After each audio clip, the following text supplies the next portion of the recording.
Last time हम उपनयन संस्कार की चर्चा कर रहे थे, उसका क्या इम्पोर्टेंस है एक इंडिविजुअल के ऊपर, फैमिली और सोसाइटी के ऊपर। और उपनयन संस्कार में जो धागे पहने जाते हैं, 3 धागे, उन 3 धागे क्यों पहने जाते हैं और उनका क्या सिग्निफिकेंस है, वो किन चीजों को रिप्रेजेंट करते हैं, उनके डिटेल में हमने जाना। और ये भी हमने जाना, जब जनेऊ हम पहनते हैं, उपवीत पहनते हैं, बाएं कंधे से लेकर के दाएं तरफ से कमर तक, उसका भी क्या सिग्निफिकेंस है। ब्रह्मचारी जो स्टूडेंट है वो उससे क्या सीख ले, क्या उसके लिए रिमाइंडर के रूप में वो कैसे उसको यूज करे, उस पर हमने जाना। आज उसकी कंटिन्यूटी में आगे जानेंगे। और उसके अलावा उपनयन संस्कार के बाद फिर आज हम जानेंगे जो अगला संस्कार, वेदारंभ और समावर्तन। ये तीनों संस्कार एजुकेशनल सेरेमनीज के रूप में जाने जाते हैं। मतलब इन तीनों संस्कारों का जो रिलेशनशिप है वो एजुकेशन से, पढ़ाई लिखाई से है, इसीलिए इन तीनों संस्कारों को आज हम जानेंगे। जैसा कि पिछली बार हम डिस्कस कर रहे थे, वो जो उपवीत है, जिसको हिंदी में जनेऊ कहते हैं, वो आपके लेफ्ट शोल्डर से, बाएं कंधे से लेकर चेस्ट से होकर के दाएं तरफ कमर तक आता है। और वो जो कमर है वो रेजुलेशन का प्रतीक है। और वो जो डिटर्मिनेशन है, जब उपनयन संस्कार हो रहा होता है तो ब्रह्मचारी या स्टूडेंट जब अग्नि में आहुति देता है यज्ञ में, तो वो 5 मंत्र उससे बुलवाया जाता है। वो 5 मंत्र वही है जो डिटर्मिनेशन, किस चीज का डिटर्मिनेशन, इसको बताने के लिए उसको कहते हैं व्रत। और वो मंत्र बोलता है, अग्नि व्रतपते व्रतम चरिष्यामि तत्ते प्रब्रवीमि तच्छकेयम तेन रध्यासम इदमहमनृतात् सत्यमुपेमि। कहता है, अग्नि तुम व्रतपति हो। अग्नि समझते, फायर, आग। तुम व्रतों को पालन करने वाला हो, डिटर्मिनेशन को ठीक ठीक निभाने वाले हो।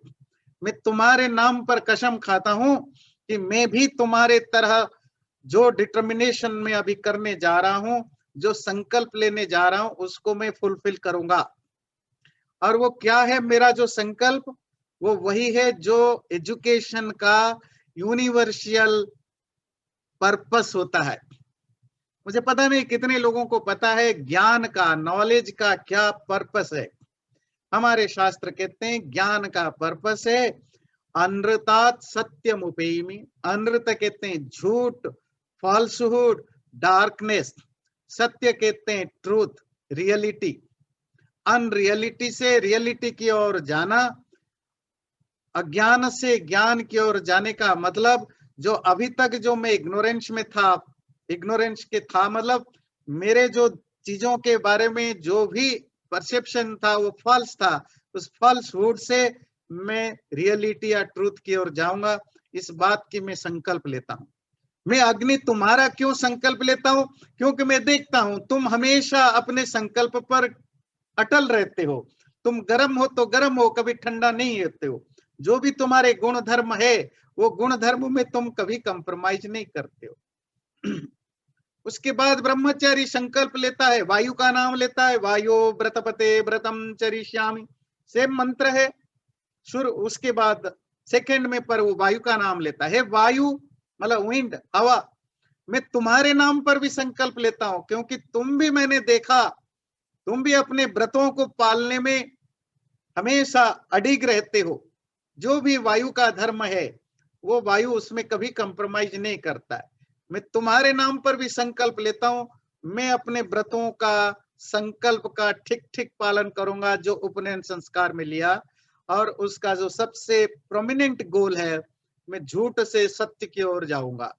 अनृतात् सत्यम उपेयमी। ये चंद्र, थर्ड में वो चंद्र को एड्रेस करता है, तुम भी व्रतों को पालन करने वाले हो। मैं तुम्हारे नाम से सौगंध लेता हूं कि मैं भी अपने व्रतों को पालन करूंगा। वो है झूठ से सत्य की ओर जाऊंगा। सूरज के नाम पर चौथा बोलता है, सूरज तुम भी व्रतों को पालन करने वाले हो, मैं तुम्हारे नाम पर भी सौगंध लेता हूं कि मैं झूठ से सच की ओर जाऊंगा। और अंत में वो परमात्मा को एड्रेस करता है ब्रह्मचारी कि हे व्रतानाम व्रतपते व्रतम चरिष्यामि, तुम सभी संकल्पों के संकल्प करता हो, सारे संसार का तुम स्वामी हो, सारे संकल्पों को पालन करने वाला तुम हो, तो मैं तुम्हारे नाम पर भी सौगंध लेता हूं कि मैं उस व्रत का पालन करूंगा। और वो व्रत है इदमहम अनृतात् सत्यम उपैमि, मैं झूठ से सत्य की ओर जाऊंगा। ये जो व्रत है, इस उपनयन संस्कार का जो कोर वैल्यू है वो है व्रत, संकल्प लेना, डिटर्मिनेशन को बनाए रखना। इसीलिए बहुत सारे भारत में दूसरे दूसरे राज्यों में इस उपनयन संस्कार का नाम व्रत संस्कार भी होता है या व्रतोपनयन भी होता है। वो व्रत इसका कोर कोर वैल्यू है, संकल्प लेना।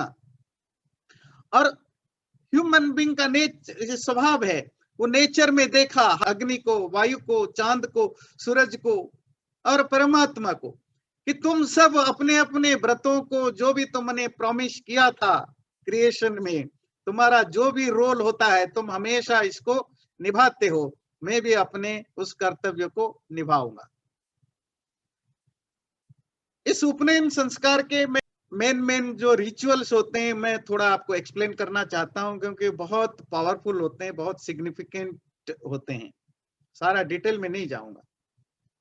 एक रिचुअल उसमें होता है उपनयन संस्कार में, जब आचार्य, जो वहां उपनयन संस्कार में जो पुरोहित होता है, आचार्य होते हैं, वो अपने हाथ में पानी लेते हैं और उस पानी को अंजलि बना के लेते हैं और उस पानी को शिष्य के अंजलि में ऐसे डाल देते हैं, और वो शिष्य उसको उस पानी, अंजलि में जो पानी भरा है उसको जमीन पर डाल देता है। और इस विधि के बाद, रिचुअल के बाद वो बाहर जाता है, सूर्य का अवलोकन करता है, मतलब सूर्य को देखता है और मंत्र बोलता है। ये दोनों रिचुअल एक दूसरे से कनेक्टेड हैं, ये कुछ मैसेज देते हैं। क्या मैसेज है? जो एजुकेशन है, जो ज्ञान का जो फ्लो है वो कैसे होता है, ज्ञान का फ्लो और पानी का फ्लो जो है वो एक ही तरह का होता है। पानी ऊपर से नीचे की ओर आता है और जब धरती में मिलता है तो धरती उसको, धरती में स्वभाव है पानी को हर जगह स्प्रेड कर देता है। फिर सूरज का रोल क्या है? सूरज इस पानी को ऊपर उठा लेता है, अपने किरणों से वापोरेट करता है और बारिश बना के फिर धरती पर डालता है, जो सबके फायदे के लिए होता है, विदाउट एनी डिस्क्रिमिनेशन। ज्ञान का भी यही स्वभाव है। जिसके पास ज्ञान है, गुरु, वो उस जल के तरह जो ज्ञान है उसको शिष्य के अंजलि में डालता है। और शिष्य का कर्तव्य क्या है? ज्ञान लेकर के सो ना जाए, उसको भी वो स्प्रेड करे। वो पृथ्वी में डालता है कि वो स्प्रेड हो जाए और बाहर जाकर सूर्य को नमस्कार करता है कि जैसे सूर्य, पृथ्वी, पानी, इन तीनों का एक कनेक्शन है, जिसको आप कहते हैं जल चक्र, साइकिल ऑफ वाटर, या कुछ लोग कहते हैं वर्षा चक्र, द साइकिल ऑफ रेन। इसकी जो साइकिलिंग है, बादल पानी बरसाता है, धरती पर पानी आता है, सब जगह फैल जाता है, सूरज अपने किरणों से उस पानी को भाप बना के बादल बनाता है, फिर बादलों से फिर बारिश होता है, सब जगह पानी पहुंचता है। वही ज्ञान की थ्योरी है। गुरु से शिष्य तक ज्ञान आता है, शिष्य धरती में बाकी लोगों तक उसको पहुंचाता है और वो लोग दूसरे तक पहुंचाते हैं। इस तरह साइकिल बना रहता है। इसी कॉन्टेक्स्ट में मैं आपको एक और सुंदर एग्जाम्पल बात बताना चाहता हूं। ज्ञान का एक दूसरा शब्द है सरह। सरह कहते हैं संस्कृत में, सृ धातु है, जिसका मतलब होता है जो कंटिन्यूअसली फ्लो करे, बहता जाए। पानी को भी सरह बोलते हैं, सरोवर, तालाब को बोलते हैं ना, जो पॉन्ड है उसको सरोवर कहते हैं, फुल ऑफ वाटर है। जो नदी है उसको भी सरस्वती बोलते हैं, सरस्वती, पानी जिसमें है। अच्छा, माइथोलॉजी में हमारे जो ज्ञान की देवी है उसको क्या कहा जाता है? जो पर्सोनिफाइड फॉर्म ऑफ ज्ञान विद्या सरस्वती देवी। क्या कनेक्शन है कि नदी भी सरस्वती है, देवी भी सरस्वती है, और वो देवी कौन है? जो ज्ञान की और कला की देवी है। क्या कनेक्शन है? कनेक्शन है, क्योंकि ज्ञान सरह है। सरह केवल जो बहता है, एक जगह नहीं रुकता। एक को पता चला, वो 10 लोगों को बताता है, 10 लोग 100 लोगों को बताते हैं। इस तरह ज्ञान फैलता है, और ज्ञान जब फैलता है तो सबको फायदा होता है। जब ज्ञान नहीं फैलता है तो नुकसान करता है, एक ही जगह रहता है। तो इसी तरह पानी का स्वभाव है फैलना, और जहां जहां जैसे जैसे जितना ज्यादा फैलता जाएगा पानी, उतने लोगों को फायदा करेगा। इसीलिए सरस्वती नदी, क्योंकि वो फ्लो करती है, और ज्ञान भी सरस्वती इसीलिए फ्लो करती है, क्योंकि ये फ्लो करती है। तो उपनयन संस्कार का एक दूसरा रिचुअल आपको बताना चाहूंगा, हृदय स्पर्श रिचुअल है। उसका नाम है हृदय स्पर्श। उसमें गुरु शिष्य के सीने पर हाथ रख करके एक मंत्र बोलता है, मम ब्रते ते हृदयम दधामि मम चित्तम अनुचित्तम ते अस्तु। मैं अपने हृदय को तुम्हारे हृदय में रखता हूं, मेरा मन तुम्हारे मन में रखता हूं, और मैं एक्सपेक्ट करता हूं तुम्हारा मन भी मेरे मन में होगा, और मुझे मेरे मन को फॉलो करेगा। और बड़ा इंटरेस्टिंगली यही मंत्र और सेम रिचुअल विवाह में भी होता है। विवाह समझते हैं, जो वेडिंग सेरेमनी है, जो विवाह संस्कार होता है, तो उसमें पति पत्नी एक दूसरे के चेस्ट पर हाथ रखते हैं, दिल में हाथ रखते हैं, और यही मंत्र को रिपीट करते हैं, मैं अपना दिल तुम्हें देता हूं या देती हूं, तुम मेरे विचारों को फॉलो करोगे, ये एक्सपेक्ट करता हूं या करती हूं। दोनों एक दूसरे को बोलते हैं। तो मतलब कोई भी रिलेशनशिप हो, उस रिलेशनशिप में गुरु शिष्य का हो या पति पत्नी का हो, दोनों बाहर से आए हुए दो व्यक्ति हैं।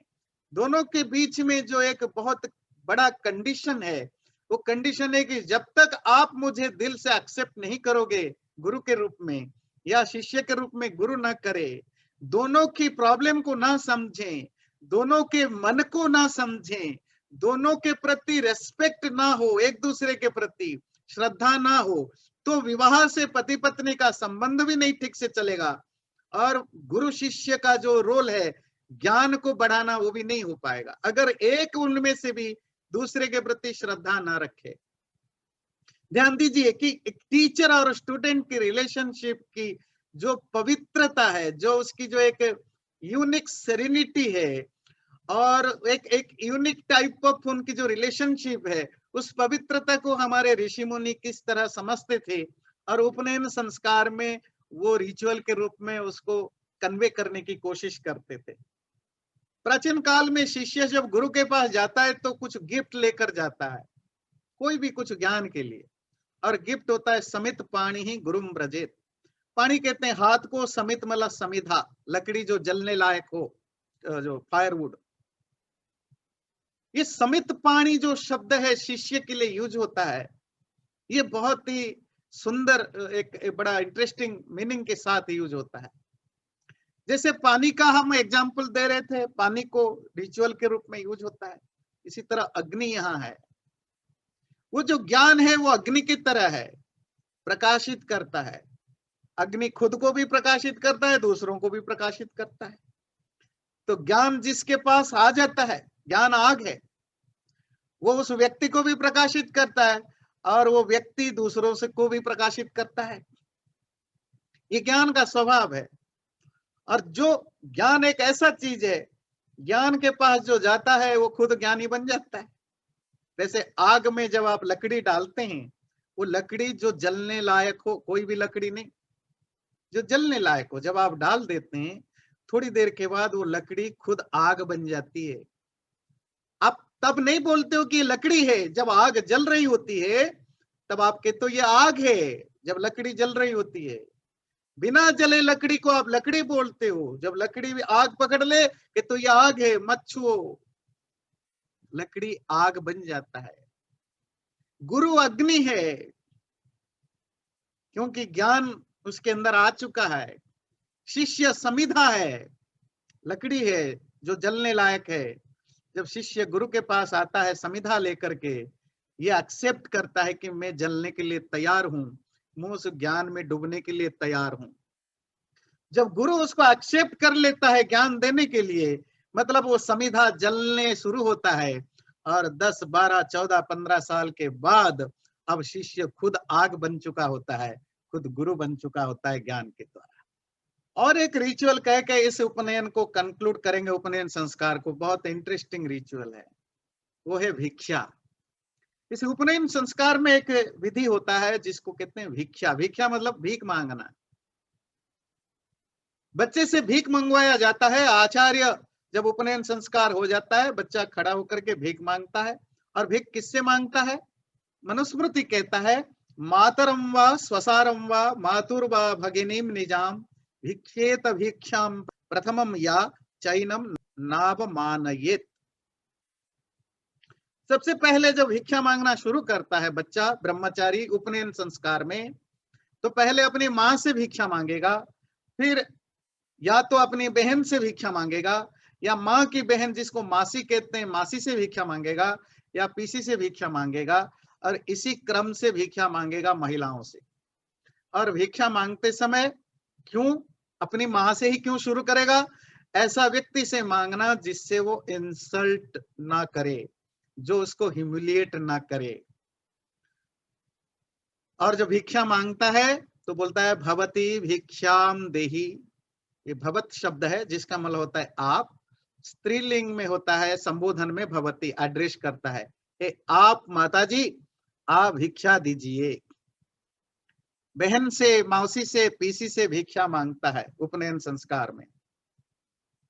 पहली बात है, भिक्षा क्यों मंगवाया जाता है उपनयन संस्कार में? क्या भिखारी बनाना है बच्चे को, आगे जाकर के ट्रेंड कर रहे? नहीं, ये भी बड़ा इंटरेस्टिंग यूनिक ट्रेडिशन है। पहली चीज है, इसका जो ब्रॉडर सेंस में देखें, ज्ञान पाने के साथ जो ज्ञान का एक साइड इफेक्ट होता है, कोई भी ज्ञानी व्यक्ति को देखो, उसमें आपको उसका साइड इफेक्ट दिखेगा। ज्ञान के साथ जो ईगो है, अहंकार है, वो आता है। केवल ज्ञान नहीं, मतलब ज्ञान हो, धन हो, पावर हो, जिसमें भी जो चीजें आपको बड़ा बनाता है, वो आपके अंदर ईगो ले आता है। उस ईगो को मिनिमाइज करना बहुत जरूरी है, आपको ख्याल रखना जरूरी है, ईगो ना पनपे। अहंकार स्पिरिचुअलिटी का सबसे बड़ा बाधक तत्व है, सबसे बड़ा ऑब्स्टिकल है। इसलिए जब भी आप कोई स्पिरिचुअलिटी की प्रैक्टिस करने जाओगे, भक्ति करोगे, योग करोगे, साधना करोगे, तो जो सही गुरु होगा वो सबसे पहला उपदेश देगा, अपने अहंकार पर काम करो, अहंकार को मिटाने का। उपनयन संस्कार में, प्राचीन काल में उपनयन संस्कार से ही गुरु ये तैयारी करना शुरू कर देता है, भिक्षा मांगने जाओ। ये भीख से बुरी चीज और कुछ होता नहीं है देवियों सज्जन। भीख बहुत एम्बैरेसिंग होता है। जब आप भीख मांगने जाओगे तो कौन सा ईगो सर ऊंचा करके जाओगे? सर तो झुका के जाओगे ना। अब तो सर झुका के ही जाओगे ना, सर खड़ा करके थोड़े ही मांगोगे, ले निकाल 10 रुपए निकाल, नहीं ना, झुक करके बोलना पड़ता है। ये झुकना सीखो, और झुकना सीखने का सबसे बढ़िया तरीका गुरु जी ने निकाला कि भिक्षा मांगने जाओ। फिर ये रूल होता था सन्यासी के लिए भी, ब्रह्मचारी के लिए भी। जब आप भिक्षा मांगने जाओगे, एक गांव में 3 बार से ज्यादा नहीं जाना, और जिस घर में मांगने जाओ वहां 3 बार से ज्यादा नहीं जाना। ये कंडीशन क्यों बनाया? क्योंकि जब आप एक घर में बार बार जाओगे तो धीरे धीरे आपका एक रिलेशनशिप हो जाएगा। वो घर गृहस्थी भी आपको प्यार करने लगेगा, रिस्पेक्ट करने लगेगा, और आप बड़े कंफर्टेबल हो जाओगे मांगने में। अब आपको एम्बैरेसमेंट फील नहीं होगा। अनजान व्यक्ति से मांगने में एम्बैरेसमेंट होता है ना, अपने जान पहचान मांगने से, जान पहचान व्यक्ति से मांगो तो क्या आपको बुरा फीलिंग होगा? ये नहीं होना चाहिए। फिर तो भिक्षा का जो पर्पस था वो खत्म हो गया। इसीलिए रूल बनाया, हमेशा नए गांव में जाना, नए लोगों के घर जाना, 3 बार से ज्यादा नहीं जाना। मतलब आपको हमेशा नए लोग मिले, नया सिचुएशन मिले और आपको एम्बैरेसमेंट का फील होता रहे, और वो एम्बैरेसमेंट टूटना चाहिए, वो ह्यूमिलिएशन का फीलिंग आपका बंद होना चाहिए। जब आप ह्यूमिलिएटेड होना फील करना बंद कर देते हो तो आपका अहंकार बहुत हद तक कंट्रोल में आ चुका होता है। ये उसका ब्रॉडर सेंस में यूज होना था, पर इसका एक प्रैक्टिकल मीनिंग भी था। गुरुकुल किसी पर डिपेंड नहीं करते थे। प्राचीन काल के जो स्कूल, कॉलेज, यूनिवर्सिटीज होते थे, जिनको हम गुरुकुल कहते हैं, वो रेजिडेंशियल होते थे। बच्चे वहां खाना भी खाएंगे, रहेंगे भी वहीं, सोएंगे भी वहीं, पढ़ेंगे भी वहीं, खेलेंगे भी वहीं, सब कुछ वहीं करेंगे। और पैसा कहाँ से आएगा? आजकल के तरह थोड़ी है कि गवर्नमेंट पैसा देगा, नहीं। कोई राजा कोई स्कूल नहीं बनाते थे, गुरुकुल नहीं बनाते थे, और गुरुकुल किसी से डोनेशन भी नहीं लेता था। ऑटोनॉमस इंस्टीट्यूशन, ध्यान रखिए, ये वेस्टर्न कल्चर में आजकल हम फॉलो करते हैं कि जो एजुकेशनल इंस्टीट्यूशन है वो ऑटोनॉमस होना चाहिए। क्यों? किसी गवर्नमेंट का या किसी व्यक्ति का उसमें कोई इन्फ्लुएंस नहीं, कोई प्रेशर नहीं होना चाहिए। जो पढ़ाने वाला हो वो पढ़ने वाला हो, वो फ्री होना चाहिए, किसी के द्वारा दबाव में नहीं आए, ये पढ़ाओ, ऐसे पढ़ाओ, ऐसा मीनिंग निकालो, ऐसा नहीं होना चाहिए। फ्री एंड फेयर एटमॉस्फेयर ना हो, ज्ञान कभी फैलता नहीं है। 16th-17th सेंचुरी में ये वेस्टर्न वर्ल्ड समझा, और हम 5000 10,000 साल पहले हमारे ऋषियों ने, ज्ञानियों ने, पूर्वजों ने ये समझा था, पर आज का भारत नहीं समझ पाया कि एजुकेशनल इंस्टीट्यूशन, जो स्कॉलर्स होते हैं, जो ज्ञानी होते हैं, उनको फ्रीडम कितना जरूरी है, बहुत जरूरी है। कुछ बोलने के लिए आपको चुभ सकता है, आपको बुरा लग सकता है, पर ही और she has to speak it, because उसका जॉब है कि जो ज्ञान है, जो सही है, वो आपको बताएं। उसके लिए उसको एक फ्रीडम का एटमॉस्फेयर चाहिए, फ्री एटमॉस्फेयर चाहिए। इसीलिए गुरुकुल किसी पर डिपेंड नहीं करते थे, ना किसी राजा से पैसा लेते थे, ना जमींदार से पैसा लेते थे, किसी से नहीं लेते थे, किसी इंडिविजुअल से। फिर गुजारा कैसे होता था? खुद गुरुकुल के बच्चे और आचार्य खेती करते थे, गाय पालते थे, जो डेली रोज के चीजें उनको मिल जाए, धान, चावल, गेहूं, जो भी, और दूध, सब्जी, वो अपने गुरुकुल के आसपास एरिया से अपने आप मिल जाए। और थोड़ा बहुत जो धन की जरूरत है वो भिक्षा लेते थे। भिक्षा एक व्यक्ति से नहीं, हर किसी से, नए नए लोगों से लेते थे, जिससे किसी का भी आपके ऊपर कोई दबाव न रहे, क्योंकि हम पैसा देते हैं, हमारे हिसाब से पढ़ाओ, हमारे हिसाब से बोलो, हमारे हिसाब से करो, इसकी जरूरत न रहे। देखिए कितना बड़ा सोच है। जहां भी ज्ञानियों के ऊपर बेड़ियां होती हैं, फ्रीडम नहीं होता, वहां ज्ञान दबा हुआ होता है। जब आप ज्ञानियों को दबाते हैं, आप ज्ञान को दबाते हैं। आप सोचिए, मिडिएबल एज में, जब यूरोप में जब पोपों का सरकार होते थे, जब पोप राज करते थे, कैसे बड़े बड़े इंडिपेंडेंट सोचने वाले साइंटिस्ट, फिलोसोफरों को मारा जाता था, उनको जेल में डाला जाता था, और कैसे ज्ञान दब जाता था। पर हमारे यहाँ ऐसा कभी नहीं हुआ। अपोजिट थॉट वाले को भी, ओपिनियन रखने वाले को भी, काउंटर ओपिनियन रखने वाले को भी उतना ही रेस्पेक्ट मिलता था। क्यों? ज्ञान को बहना चाहिए। यही गुरुकुल का पर्पस था, भिक्षा का भी यही पर्पस था। भिक्षा से हम इंडिपेंडेंट होते थे, शिष्य और गुरु दोनों भिक्षा मांगते थे, शिष्यों के द्वारा भी मंगवाया जाता था। और उपनयन संस्कार में इसकी शुरुआत होती थी। अगर छोटा बच्चा है, 5 साल का है, 7 साल का है, अब उसको अगर सीधा आप आग में झोंक दो, बेचारा डर जाएगा। अभी आप बोलोगे जाओ अनजान आदमियों से भीख मांग करके लाओ, पता नहीं कौन कैसे बिहेव करेगा, बेचारा अंदर से डर जाएगा। इसीलिए हमारे पूर्वजों ने रूल बनाया, भिक्षा पहले अपनी माँ से मांगना शुरू करो, वहां कोई एम्बेरसमेंट नहीं होगा। तो आप थोड़ा फैमिलियर हो उस प्रैक्टिस से।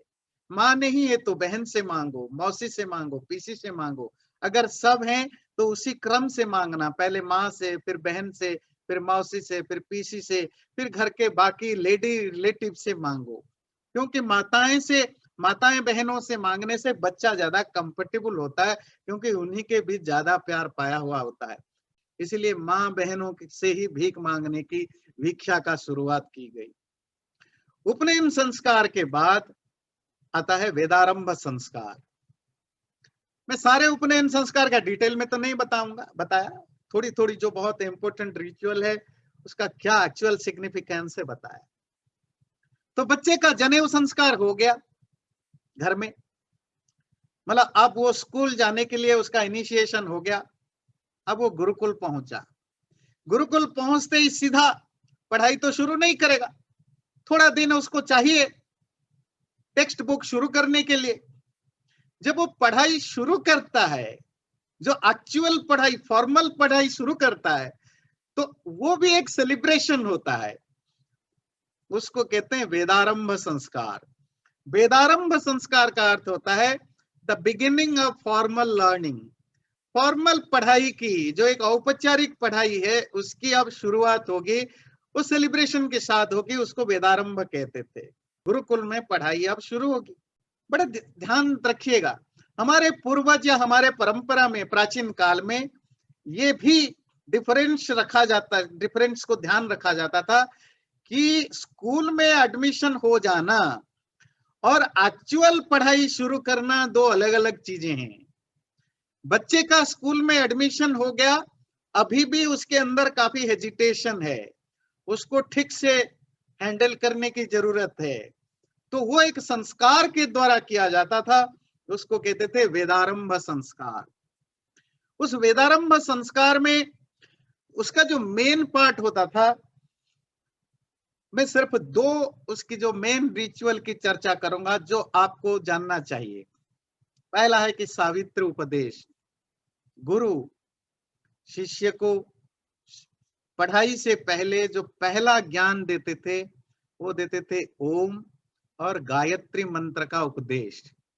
वो कान में गायत्री मंत्र सुनाते थे और पाठ पाठ करके पहले उसको बोलेंगे ओम, बच्चा रिपीट करेगा ओम, फिर व्याहृति सिखाते थे, भूर्भुवः स्वः, छोटे छोटे टुकड़े ना, क्योंकि बच्चा है, बच्चा रिपीट करता है। तत्सवितुर्वरेण्यम, बच्चा रिपीट करता है। जब एक एक पार्ट रिपीट करता है, फिर पूरा मंत्र रिपीट करते हैं, ओम भूर्भुवः स्वः तत्सवितुर्वरेण्यम भर्गो देवस्य धीमहि धियो यो नः प्रचोदयात्। गायत्री मंत्र पहला ये वेद मंत्र है, पहली वेद की शिक्षा के रूप में गायत्री मंत्र सिखाया जाता था। इसका दूसरा नाम सावित्री उपदेश है, क्योंकि गायत्री मंत्र की जो देवता है वो सविता है। ये गायत्री मंत्र में किसकी प्रार्थना की गई है आप लोग सब जानते हैं, बुद्धि की। हे प्रभु धियो यो नः प्रचोदयात्, वो जो तुम सविता हो, मोटिवेटर हो, क्रिएटर ऑफ द यूनिवर्स हो, वो मेरी बुद्धि को प्रेरित करो, इंस्टिगेट करो, मेरे माइंड को, ब्रेन को शार्प करो कि मैं बहुत ज्यादा से ज्यादा सीख पाऊं, और जो सीखा उसको ठीक से एनालाइज कर पाऊं, और जिसको एनालाइज किया उसको मैं इंप्लीमेंट कर पाऊं। गायत्री उपदेश के बाद एक बड़ा सुंदर रिचुअल होता है, और वो रिचुअल है पिता, जो उसके पिताजी हैं, वो उसको कुछ उपदेश देते हैं, लास्ट उपदेश। अब पिताजी का ये अंतिम उपदेश है ना, क्योंकि उसके बाद तो गुरु के हवाले हो जाएंगे, गुरु जी उसको संभालेंगे। और उस वेदारंभ संस्कार में पिताजी जो उपदेश देते थे, वो आज भी, उसमें बहुत सारे उपदेश ऐसे हैं जो आज भी बहुत रिलेवेंट है। कुछ चीजें आज उसकी ज्यादा यूज नहीं है, हम इसको स्किप कर सकते हैं, और बहुत सारे यूजफुल हैं। क्या क्या मेन पिताजी का उपदेश होता था, मैं संस्कृत मंत्र नहीं पढ़ूंगा, सिर्फ उसका मीनिंग आपको बता दूंगा। पिताजी का उपदेश होता था, उसको पास लेकर के पिताजी, उसके फादर बताते थे कि आज से लेकर के तुम ब्रह्मचारी हो, अब तुम्हारा लाइफ सेलिबेसी से भरा होगा, ब्रह्मचर्य का पालन करोगे। क्या क्या चीजें ध्यान रखोगे, कभी भी आलस्य नहीं करना, खाली बिना काम का बैठे नहीं रहना, कुछ ना कुछ करते रहना। Always remain busy with work. दिन में नहीं सोना, अपने गुरुओं का डिसरेस्पेक्ट नहीं करना, उनके आज्ञा का पालन करना। हाँ, कि टीचर के, गुरुओं के वही बात मानना जो धर्मपूर्ण हो। गुरु जी के कोई बात अगर अधर्म से प्रेरित हो, पाप कराने के लिए किया जाता हो, उसको बिल्कुल नहीं सुनना।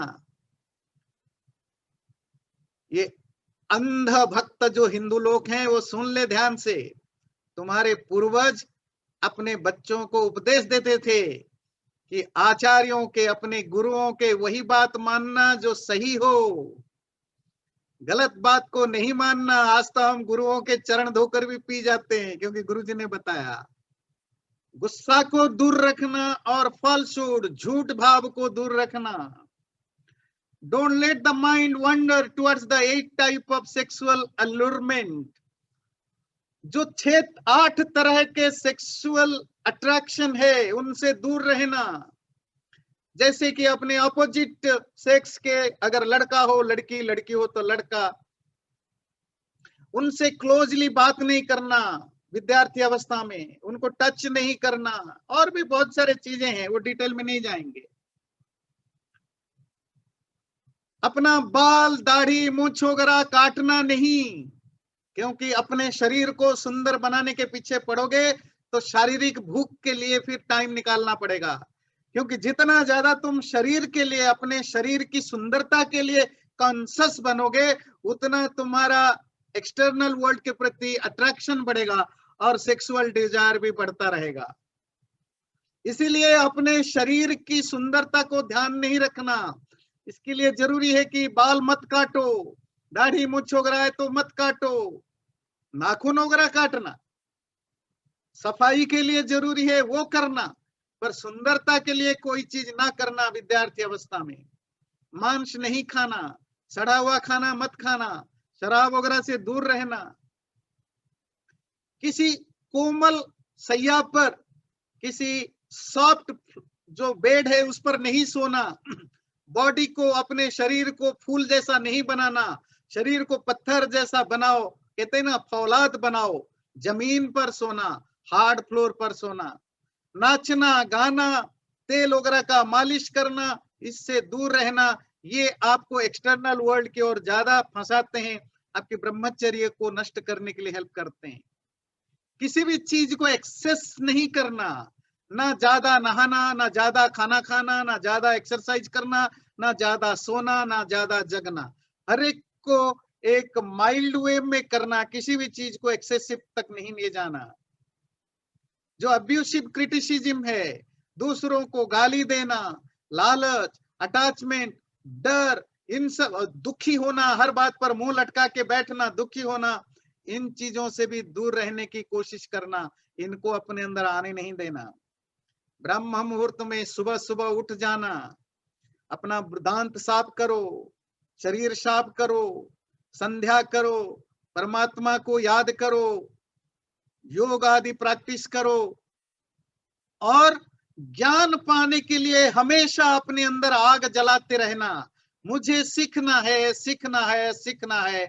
ये भूख को मरने नहीं देना, ज्ञान के भूख को। और हमेशा शिष्ट बनना, शिष्ट, वेल बिहेव्ड, सिविलाइज्ड बनना, और कम बोलना। ज्यादा बोलोगे कम सीखोगे, कम बोलोगे, दूसरों का ज्यादा सुनोगे तो ज्यादा सीखोगे। ये पिता का उपदेश है। हमने ओवरऑल उपनयन संस्कार और वेदारंभ संस्कार दोनों एक दूसरे से रिलेटेड हैं, इनको जाना। इसमें और एक चीज है जो जानने की। आजकल जहां भी उपनयन संस्कार होता है, लड़कियों का नहीं होता है। नंबर 2, जो पुरुष लोग जनेऊ पहनते हैं, उनके 3 धागे, जो अभी हम डिस्कस कर रहे थे, 3 के जगह 6 धागा होता है। क्यों? क्या लड़कियों का जनेऊ संस्कार में अधिकार नहीं है? ऐसा कोई शास्त्रों में प्रमाण है? और 6 धागे लड़के क्यों पहनते हैं? ये बहुत जानने की जरूरत है। समाज में ऐसा है कि बातें फैलाई गई कि महिलाओं का जनेऊ संस्कार नहीं होना चाहिए, गायत्री मंत्र भी नहीं सुनना चाहिए। पर अगर आप हमने प्राचीन शास्त्रों को देखें, वहां हमें हजारों एग्जाम्पल्स मिलते हैं, रेफरेंसेस मिलते हैं, जहां महिलाओं का भी, बच्चों मतलब लड़कियों का भी जनेऊ संस्कार होता था। वो भी गुरुकुलों में पढ़ते थे, जनेऊ धारण करते थे, ज्ञानी विदुषियां होते थे, आचार्य होते थे, ग्रंथ लिखते थे और ग्रंथ पढ़ाते थे। तो उन सब चीजों के बारे में थोड़ा सा ना बोलूं तो ये संस्कार पूरा नहीं होगा। प्राचीन काल में भी महिलाएं ज्ञानी होती थी, आचार्याएं होती थी। पाणिनि जब व्याकरण में सूत्र में लिखते हैं, जब स्त्री प्रत्यय जब स्त्रीलिंग बनाने का विधि बताते हैं, तो कहते हैं आचार्य की पत्नी आचार्यानी, और जो खुद आचार्य हो, पढ़ाती हो, वो आचार्य। मतलब महिला आचार्य भी हुआ करते थे। और आचार्य बनने के लिए आपको गुरुकुल में पढ़ना जरूरी है, और पढ़ने के लिए उपनयन और वेदारंभ संस्कार जरूरी है, और उपनयन करने के बाद जनेऊ पहनना भी जरूरी है। तो लड़कियों का भी जनेऊ संस्कार होता था। एक दो प्रमाण आपके सामने रखेंगे, फिर आगे बढ़ेंगे। अथर्ववेद का मंत्र कहता है, ब्रह्मचर्येण कन्या युवानम विंदते पति। अथर्ववेद कहता है कन्या, लड़की ब्रह्मचर्य पालन करने के बाद, ब्रह्मचर्य का मतलब क्या? ब्रह्मचर्य आश्रम मतलब स्टूडेंट लाइफ को पार करने के बाद कैसे आप स्टूडेंट बनेंगे? प्राचीन काल की बात कर रहे हैं। उपनयन संस्कार के बिना तो कोई आप किसी गुरुकुल में विद्यार्थी बन ही नहीं सकते। तो अथर्ववेद कहता है कन्या ब्रह्मचर्य आश्रम के पालन करने के बाद जवान पति को विंदते प्राप्त करती है। प्राचीन धर्मसूत्र में एक हारित धर्मसूत्र है, वो कहता है कि दो तरह के प्राचीन काल में लड़कियां होती थी, महिलाएं, ब्रह्मवादिनी सद्योवधू। तत्र ब्रह्मवादिनी नाम उपनयनम अग्निंधनम वेदाध्ययनम स्वगृहे भिक्षाचर्येति।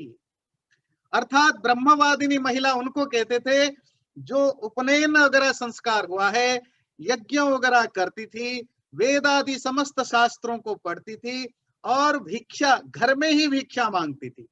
लड़कियों को बाहर जाकर भिक्षा मांगने को अलाउ नहीं था प्राचीन काल में भी, क्योंकि लड़की होने के नाते कुछ सेफ्टी का ध्यान रखने के लिए वो सिर्फ अपने घर में, अपने रिलेटिव के घर में ही भिक्षा मांग सकती थी। उनको बाहर जाने की अलाउ नहीं थी भिक्षा मांगने के लिए। तो ये ऐसी लड़कियों को ब्रह्मवादिनी कहा जाता था। एक दूसरे तरह की लड़कियां होती थी जिनको सद्योवधू कहा जाता था। मतलब वो उपनयन संस्कार या ब्रह्मचर्य आश्रम या पढ़ाई लिखाई के थ्रू नहीं गए, पर उनको जनेऊ करना जरूरी है। तो उसके लिए नया नियम बनाया कि जो लड़कियां गुरुकुल में आश्रम नहीं जा पाए, उपनयन संस्कार नहीं हो पाया, वो विवाह के समय जब उनकी शादी हो, सद्योवधूनां तु उपस्थिते विवाहे कथमचित उपनयन मात्रम कृत्वा विवाह कार्य। तो जो बचपन में उपनयन संस्कार नहीं हो पाया या गुरुकुल वगैरह में नहीं पढ़ पाए, उनको विवाह के संस्कार के समय ही जैसे तैसे जनेऊ डाल के उपनयन करा देना, फिर शादी कराना, क्योंकि उपनयन किए बिना लड़की का शादी नहीं करना। इसी तरह गोभिल गृह सूत्र में कहता है, प्रावृत्ताम यज्ञोपवीतिनीम अभ्युदानयन जपेत सोमो ददत गंधर्वाय इति। यज्ञोपवीत पहनी हुई लड़की को ही पिता वर के हवाले करे, मतलब शादी कराए। पिता उसी लड़की की शादी कराए जो यज्ञोपवीतिनी हो, जनेऊ पहनी हुई हो। वो जनेऊ या तो उपनयन संस्कार में पहनी हुई हो, अगर गलती से नहीं पहन पाए तो शादी के समय करा के डालना। आश्वालयन गृह सूत्र कहता है कि समावर्तन के समय, समावर्तन अभी हम पढ़ेंगे, जब बच्चा गुरुकुल में पढ़ाई लिखाई पूरी हो जाती है ना, तो उसका ग्रेजुएशन आप करते हैं, ग्रेजुएशन सेरेमनी। तो प्राचीन काल में उसको भी हम सेलिब्रेट करते थे, उसको कहते थे समावर्तन संस्कार। आज अगर टाइम होगा तो आज उस पर भी चर्चा करेंगे। तो समावर्तन संस्कार में एक रिचुअल होता था। तो रिचुअल है कि एक हल्दी का पेस्ट लगाना, उपटन लगाना पड़ता था। तो अश्वलेन कहता है ब्राह्मण मुंह पर वो उपटन लगाए, क्षत्रिय दोनों बाहुओं पर लगाए, वैश्य अपने पेट में लगाए, स्त्री अपने गर्भस्थान पर लगाए। अनुलेपनेन पाणी प्रलिप्य मुखमग्रे ब्राह्मणो अनुलिम्पेत, बाहु राजन्यः उदरम वैश्यः उपस्थम स्त्री उरु शरण जीविनः। अश्वलायन 3:8-2। इसी तरह महाभारत में आता है, जो पांडवों की माताएं थी, माद्री और क्या नाम है, कुंती, उनको अथर्ववेद के मंत्र सिखाने के लिए एक ब्राह्मण आते थे, सिखाते थे।